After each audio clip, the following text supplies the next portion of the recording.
So good evening again, everyone. And tonight for our book launch, I have a special guest with me, and he's from Jamaica. And I actually met him in one of the Facebook groups that I am a member of. And basically, it's a group for Christian entrepreneurs. So I have here with me tonight Mr. Eston Swaby, and he is the person that you can go to when it comes to money blocks, because Mr. Eston knows all about it. For many years, he kept repeating the same old cycle of financial debts, constantly making money and then losing it, manifesting financial problems, and never really getting ahead because of his limiting beliefs and fears around money.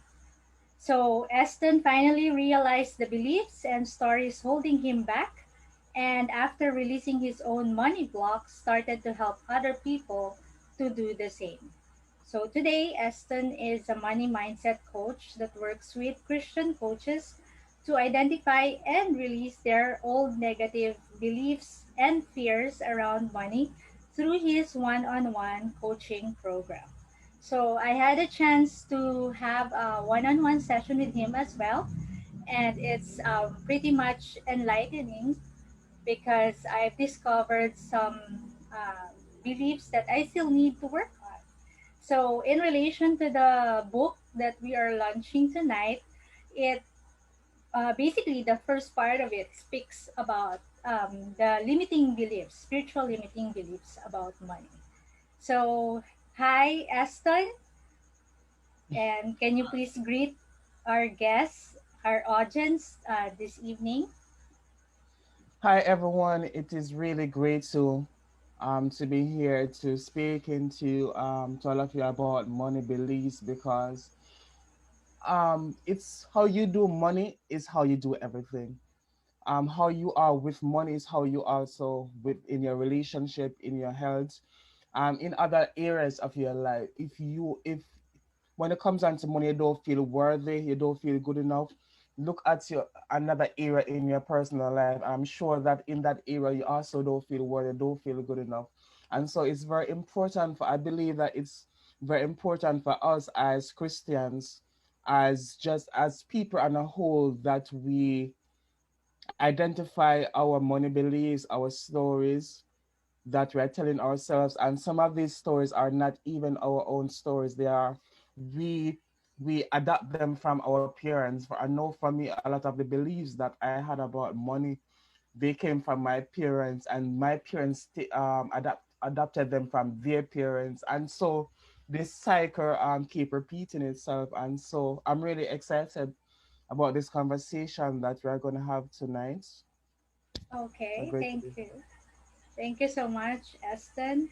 So, can you briefly introduce yourself also? here. Okay, all right. So on a personal level, I just really love ice cream.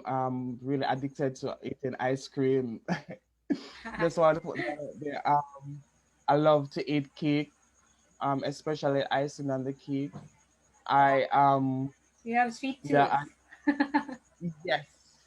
I tell my friends that just give me a couple just give me some ice cream and maybe a slice of cake, and you can take the dinner, you can take the food, and I am good. And I love mangoes. I know for example in the last mango season we had many times I put aside my nice dinner just to eat mangoes. See? um Sorry. yeah, I love God. I'm very active in my church. I've been a Christian for the past maybe 15 years. I've got baptized when I was I think 11 years old. Yeah, and I've not looked back since. Yes, I've many temptations, many things, many times I fail God. But no, as the Bible says, a righteous man is a man who fell 7 times and got back up, something like that. Yes. So that's on a personal level and a business level. I am a money mindset coach. I work with Christian coaches and entrepreneurs to release their different beliefs, different negative beliefs that they have around money. I Mm-hmm. am also a motivational speaker and I am the author of the book An Empowered Life. Okay. That's just a little bit about who I am. Thank you so much. And we have the sweetest mangoes in the world. I believe that's, the Philippines is known for its mangoes, Well, especially maybe the Guimaras mangoes. It's exported mangoes. I never heard about that. Maybe I could. Maybe you can tell me about it later and I check it out. Okay. So, anyway, you did talk about having limiting beliefs yourself before. So, what Mhm. led you to realize your own limiting beliefs? Okay. They says that life is one of the greatest teachers, and so looking at my own life, looking at my own pattern, the different things that were happening in my life, living paycheck to paycheck. Well, not even paycheck to paycheck, but I'm sorry, living like from paycheck to the next week. Um, Keep getting into financial debt. It seems as if I wasn't comfortable unless I was taking out another loan, even if I didn't need the loan. But I felt as if I had to take out the loan. I remember one time I could have easily saved 3 months paycheck to buy a laptop, but instead I took out a loan Mm-hmm. to get it because I just never felt comfortable unless I was struggling, and I would not stop getting myself into debt until I was struggling financially until I was at a place where I could hardly pay my bills. I could hardly find money to eat, to buy food to eat. And even then, I kept getting into debt. And then I realized later on it's just because I had a poverty mindset. I just never felt as if I deserved to have money.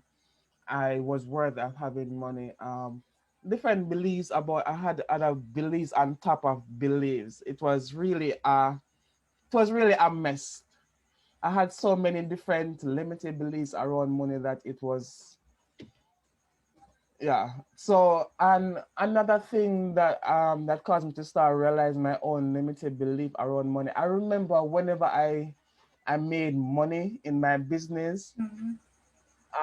I kept spending the money. As soon as the money landed in my PayPal account, I was thinking, okay, how can I spend this money? And I thought I was spending the money to make more money to grow my business, but that was not the case because, for example, I would hire persons to do work for me, and I would purchase different things, and then I had to hire someone else to redo that person work.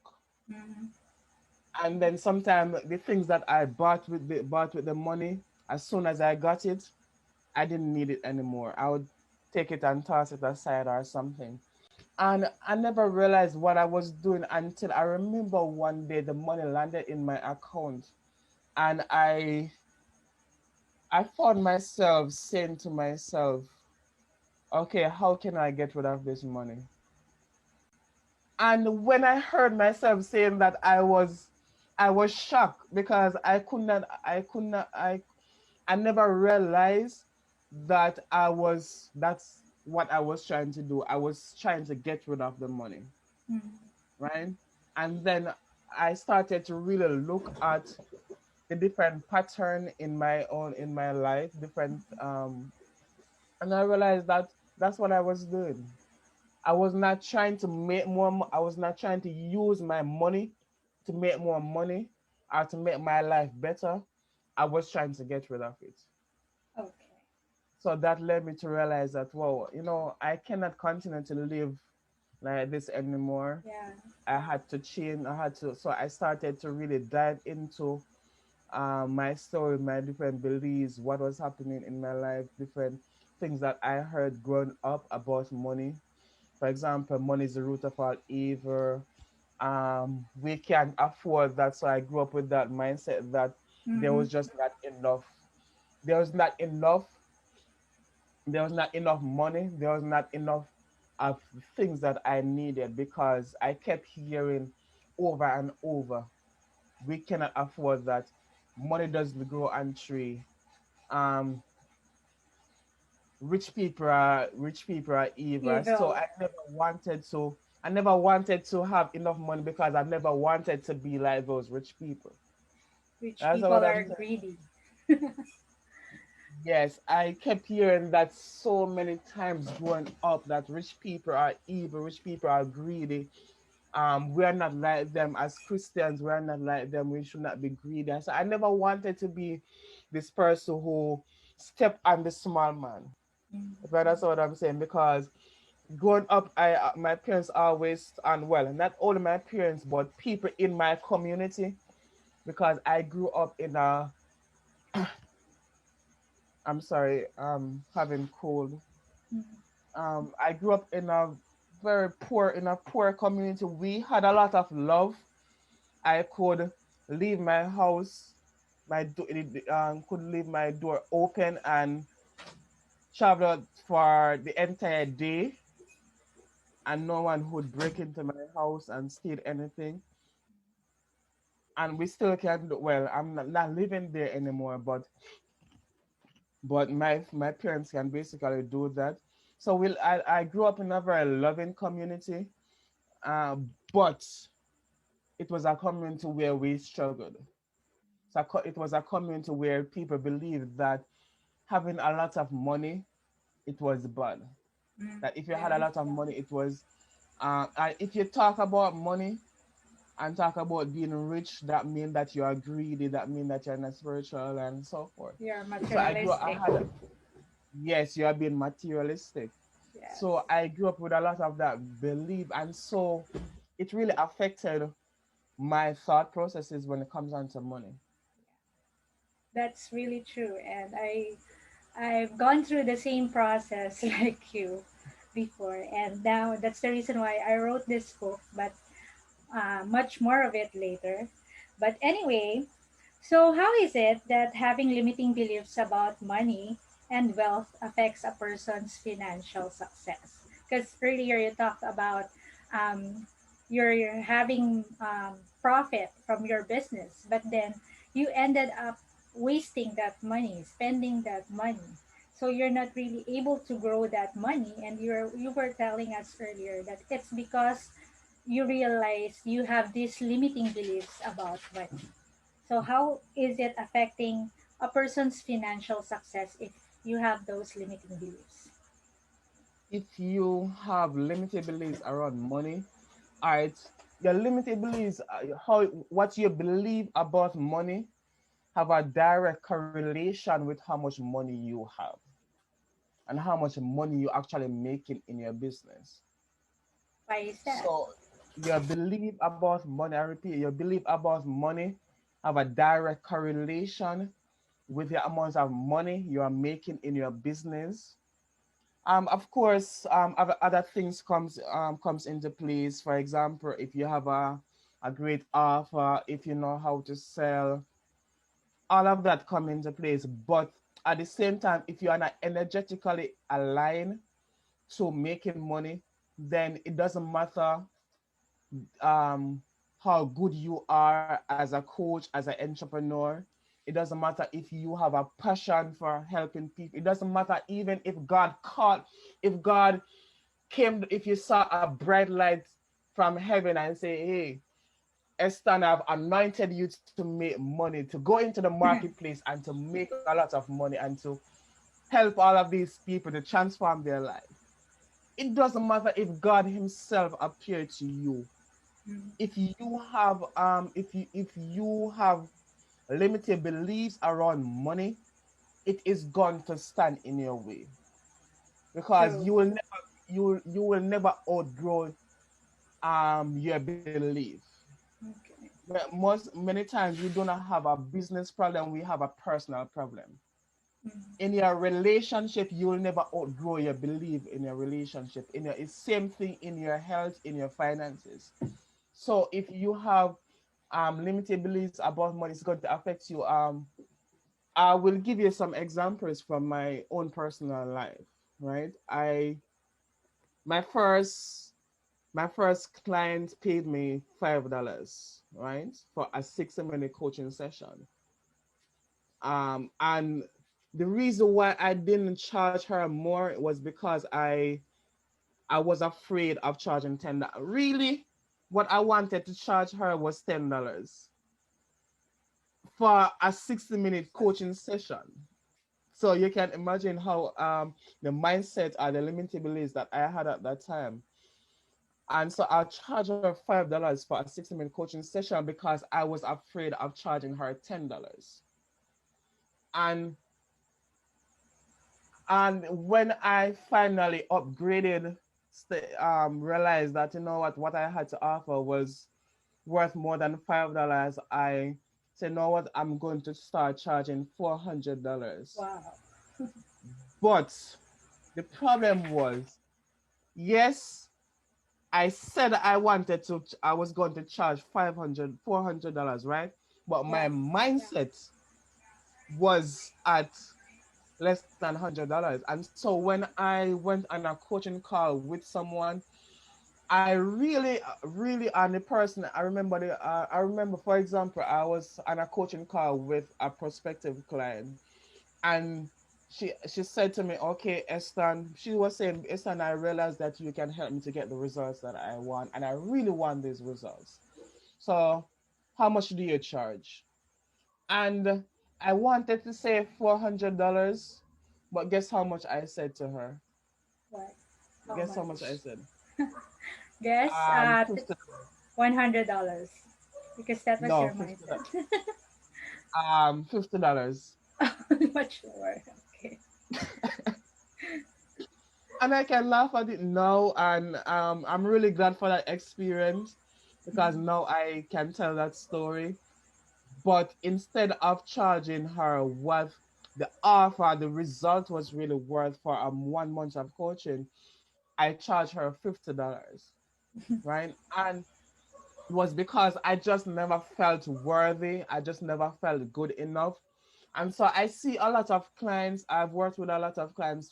A case in point, one of my last clients, um, he was really good at what he does. And for over 4 years, he was working with clients, right? And helping them to get results, right? He was, and his clients was really shouting his praises on the rooftop, right? So he was really good at what he was doing, right? Have a Okay. lot of experience, right?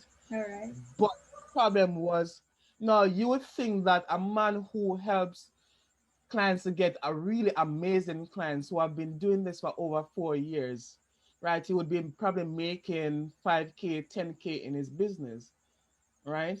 Okay. But he was making like what, $0 in his business Well, how come? because he was not charging them. Because for over four Oh, years so he he's was doing it working. for free. Yes. Okay. So he was basically giving it away, even though he was saying, okay, well, I could be charging $2,000, $3,000 for this. He was not, because of his mindset, because he was telling himself that this feels natural to me. This is my gift. And if I charge them, it's going to take away from it. If I cannot charge them for this, I cannot charge them for the results. And so guess what? Mm-hmm. He was struggling to take care of his family. Mm. He was going to his bed feeling frustrated because guess what? He could hardly take care of his family. He Yeah. wanted to buy a house, but he could not buy that house. He wanted to give his family a better life, Mm-hmm. but guess what? He could not because he was basically living. Um, he was struggling, and he was feeling resentful because imagine you are doing so much, you are helping. people to get amazing results, Mm-hmm. but you are not being compensated for it. And then going home to tell your wife that, honey, I cannot bring home the bacon this month. Honey, Mm-hmm. I know you really want that dress, but I cannot afford it. So sad. So when you have limited beliefs around money, it affects your bank account. You are not able to make the money that you are able to make. And the Bible said in Deuteronomy 6 verse 18, God said to Moses that I have given you the power to create Great, wealth. righteous wealth. Yeah. Exactly. So imagine God gave you the power to create wealth, and yet you are struggling. I remember True. one time I was in my bathroom, right? And I was saying to God, God, I need some money, right? And I heard the voice of God say to me, what is it that you have in your hand?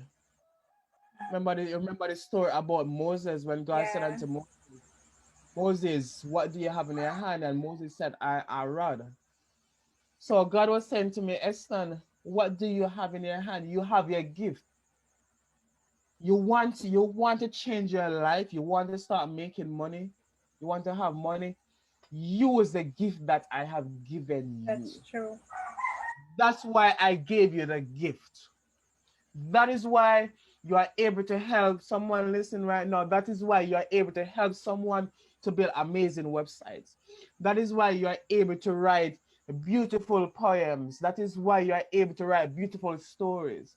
That is why you are able to coach clients to get amazing results because God gave you that gift for you to create wealth. True. True. So when you don't do that, when you are dishonoring the gift that God gave you, and so you are not able to step into your power Mm-hmm. because of your belief, right? Yes. You are not able to help the people that you want to help because as um Christians are true Christians of God, true believers of God, because God said in His word, "Seek ye first the kingdom of God, and all His righteousness, and everything else will be added." So when He said everything else will be added, that means that the car that you want, the life that you want to live, because you already have God, right? Because you are already a faithful Christian. When you have money, when you create wealth, it's not going to stand in the way of your faith with God, right? True. True. You're not going to become prideful. You're not going to try to. You're not going to become greedy. You're not going because you already God already transformed your mind, right? So be He transformed by the renewing of your mind. And in order for you to make money, you basically have to become a different person. Yes. You basically have to transform your mind. I To make agree. money and to keep money, you have to have a different mind, right? And so Yes. when you have money, you are able, let's say for example, one of your goal or one of your dream is to support charity or different charity organizations. Now that you have the money to do that, you're able to say, okay, I'm going to write, say to this organization, I'm going to write you a check for $50,000. Now, how good will it feel for you to write a check of, let's say, $50,000, and you're not worrying about, okay, how am I going to pay the bills this month? True. That's been How my good, dream. exactly. But you cannot do that if you have limited beliefs and fears about making money. Okay. So my next question, Eston, is when you have or if you are doing coaching sessions with Christians, what are the three top most limiting beliefs that they usually have about money or wealth or becoming rich? Okay, that's a really great question. And one of it, before I answer that question, even answer that question, it's very interesting to see that the people of the world, when you look at the rich and the people that are rich or the people that are wealthy, when you think about Bill Gates, Steve Jobs, and all the Oprah and all the different people in the world that are rich, the reason why they are able to create wealth is because they use the same principle that God teaches in His words, the same True. principles that God put in the Bible for the people of God to use to create wealth. When you Mm-hmm. think about, as the Bible said, as a man thinketh in his heart, so is he. Now we are hearing a lot of experts talking about the power of your mind, believing in yourself, and how you see yourself influence your behavior. We are hearing about having a vision and different principles basically about money, Mm-hmm. about finances, about making money, about growing a business. Are the people that are making some figures in their business, they are using principles that are found in the Bible. So just wanted to say that. And so the top, when I'm working with a lot of Christian coaches, entrepreneurs, the top three limited beliefs are stories that they have. The number one is money is the root of our evil. Mm-hmm. I'm Yes. sure that I'm sure you have heard that before. That a lot of people say that money is the root of our evil, and when you say that, okay, you love money, they think that you are materialistic. They think that you are not a Yeah, true true. Christian. When you talk about making money or making a lot of money, they think that something's wrong with you. And so that is one of the limited belief that if they have a lot of money, then they cannot be spiritual. Yeah. That and that's even another belief that they have. Let me talk a little bit about love of money. Mm-hmm. That they believe when the Bible talk about the love of money, it's not talking it's Bible is not saying that you should hate money, right? What Mm-hmm. the Bible says that when you talk about love of money, it's talking about being greedy for Okay. money, right? And and greed is the love of money or the greed of money is why a lot of companies create products and that are harmful to human life, and that causes, for example, a tobacco company to manufacture tobacco or cigarette, even though that they know that it's causing a lot of people to have cancer Mm-hmm. and different problems. And so that is the greed of money when your whole focus is on money and money becomes your god, Mm-hmm. right? Money takes over, right? When you become a slave to money. So that is what the Bible is talking about. The Bible is not saying that you should not love money. Bible is not saying that you should not want to make money. But the Bible is just saying that you should not make money becomes your master. Okay. When you become greedy for money, money becomes your master, it becomes your God.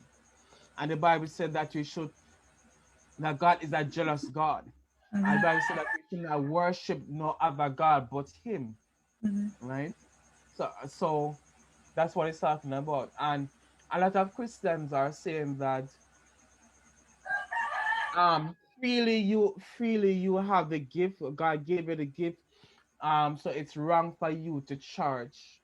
Mm-hmm. It's wrong for you to be charging money or to be making a lot of money solving people's problem or profiting off people pain,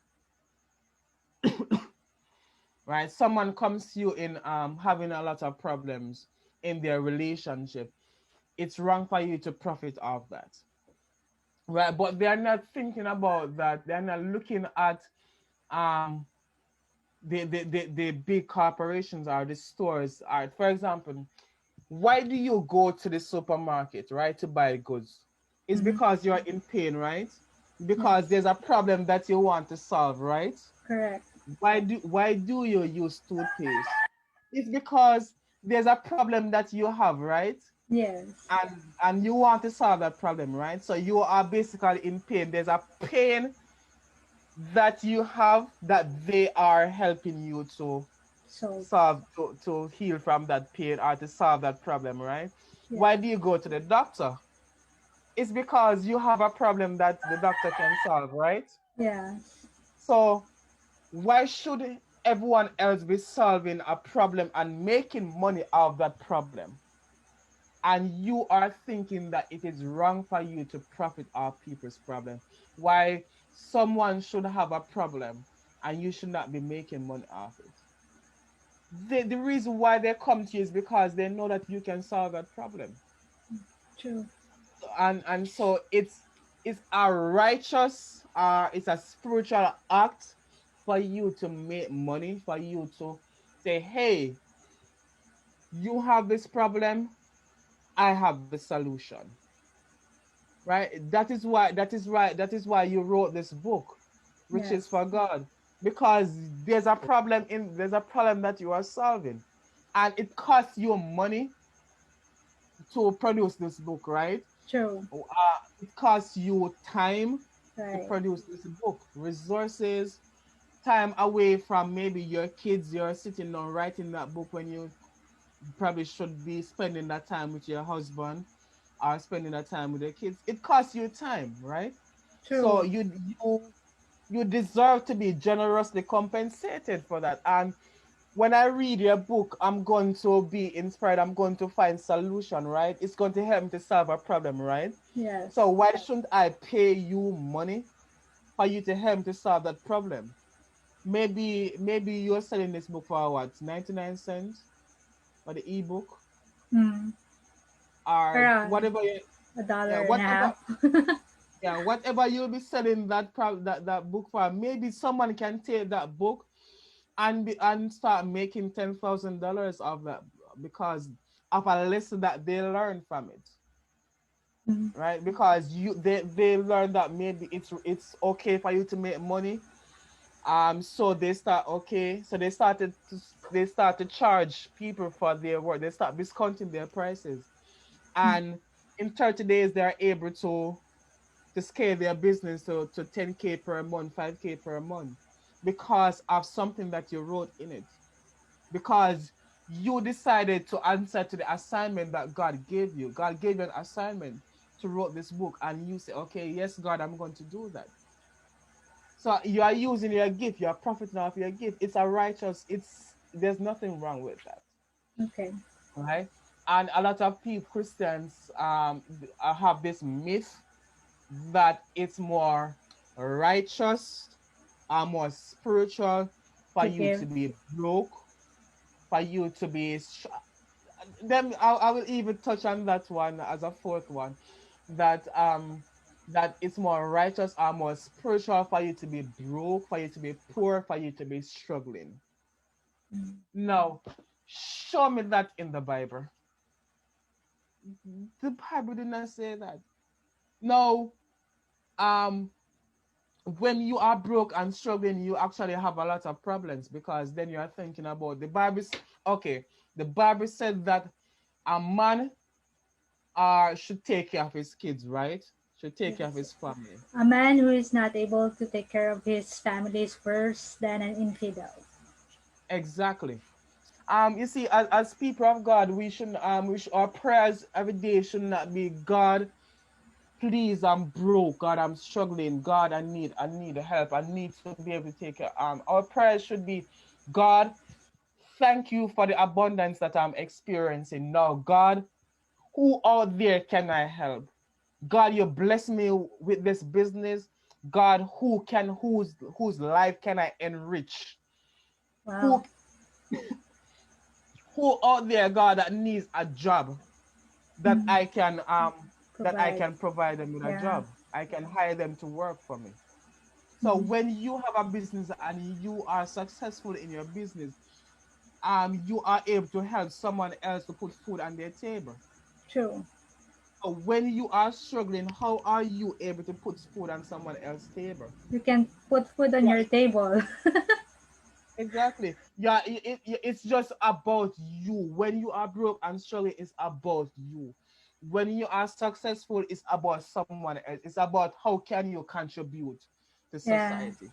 How can you make society better? How can you help Tom Jones? How can you help Mary to be able to provide for their family. There's a Bible verse for that. He that serveth is the greatest. So, Exactly. We are called to be servants. mhm, And the Bible said that God has given us the power to create wealth. yeah, in So if Deuteronomy. God so if God, yeah, in Deuteronomy 8 verse 18, if God did not want you to create wealth, if God did not want you to be rich, why would this verse be in the Bible that God had given you the power or the ability to create wealth?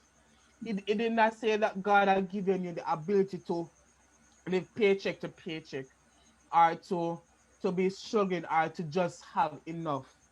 Mm, It said that He had given you the power to create wealth. Wealth means that you have more than enough. Wealth means that you are able to satisfy your needs, your family needs, and to satisfy someone else's needs. Okay, and another limited belief is that yes, the Bible says that it's better to give than to receive, right? okay, But yeah. then the Bible but then the Bible did not say that we should close our hands to receiving. Because how are you going to give if you don't receive it? Just for example, uh everyone that is watching this right now or listening to this right now, do something for me. There's just a simple exercise. Mm, Take a deep breath, right? okay, When now you are receiving, and then you have to take a deep breath, and you also have to exhale, right? yeah. It's a natural law It's a natural that you give process. and you also receive. You Yeah, inhale and but you also exhale. What if we're just exhaling? What would happen? you die. You would die. And then so we exhale, and the trees Live. the trees receive the air that we give them, and they also we give them Life. um Carbon dioxide. carbohydrates or something, and they give us oxygen. Right. So they take what we give them, and they reprocess it, and they give us oxygen. Wow. It's a natural law of life that you give and you receive. I haven't thought of that. It's just how life is. If you are just always giving and you're not receiving, how is that? That's not, they are going against the natural law. I'm not even talking about spiritual law. Hmm. You're going against the natural law. So you give and you receive. It's blessed. God, the Bible says it's more blessed to give than to receive, because when you give, press down and run it over. Notice what it said. Press down and run it over. Will Hmm. men give back and into your bosom. So Hmm. they are just seeing that part of the word where it says it's better to give than to receive, but they are not seeing the part that the Bible said that okay, press down and shake it together, something like that. That men will give into your bosom, or something like that. They're not seeing the part that says okay, when you give, then people will give back to you, Mm. right? But when you sow, whatever you sow, that is what you are going to reap. Wheat. So if you are Yes. always sowing, then you are going to reap. It's a natural, it's a spiritual law. So don't just read one part of the Bible, or just take one part A of a verse and don't look at part B. Mm. Don't just read one verse and then don't look at another verse. Yeah. There's one thing about that verse. It's more blessed to give than to receive. Many have the mindset that if you only give, that's when you will be blessed, right? But the thing is, what that verse really meant is that it is more blessed to give than to receive, because the one who gives had already received. And so you can give, Exactly. because the principle of the Bible is that you cannot give what you do not have in the first place. So in order for you to have, Exactly. you need to receive. But you can give Exactly. because you already receive. You've already been blessed. So that's why you are more blessed when you give, because you've already received, right? Exactly. So these are Okay. just true. I know I just I gave four, but I That's think it's more okay. needed. Yeah, and I don't know why I froze, why my screen froze. But anyway, as long as they can hear what I'm saying and what you are saying, that's what's important. Yes. Okay. So, well, Eston, you can also invite them with anything that you have, maybe a book that you wrote or um, some service or one-on-one coaching. Okay, all right. Thank you for this opportunity. I wrote my first book, An Empowered Life, and it can be found on Amazon. Just type in An Mm-hmm. Empowered Life by Eston Swaby. Now, this book has transformed my life, and it has also transformed a lot of people's life. People have been calling me up, people who I didn't even know. I remember one pastor invited me to his church because another pastor um got a copy of my book. We were both invited to speak at an event, and he got a copy of my book, and he sold a pastor a copy. And this pastor was for several weeks. When he told me this, it simply blow my mind. As pastor teach from my book for several weeks, Mm-hmm. and because of the lessons that I taught in the book, because he saw the value of the book, and members were coming, hey, how can I get a copy of the book? And I had to went up there and sold a lot of copies of that book, and I had people preaching messages from my book. People coming up to me and say, hey, Eston, I really love your book. I know it's a 51 days, but it's a daily devotional and Okay. motivational book. So it's 51 days, and people are telling me that they read the book in 4 days. Wow. People say, hey, how can I get someone told me about your book and I just read a part of it. How can I get a copy, get my own copy? People tell me that, hey, Eston, I just took up a page and it spoke to a situation that I was going through. And so I wrote the book to help people to wake up every day feeling empowered. Mm-hmm. Especially in this time now that we are living in, people need a word each day to empower them to go out and to live their dreams, to deal with the different challenges, obstacles that they are going through. Okay. So I'm inviting you to get a copy of my book. And also, if you want to work with me one on one, I work with Christian coaches, entrepreneurs to identify and to release their money blocks so that they can create more success in their life, so that they can grow their business, their personal finances, and so forth.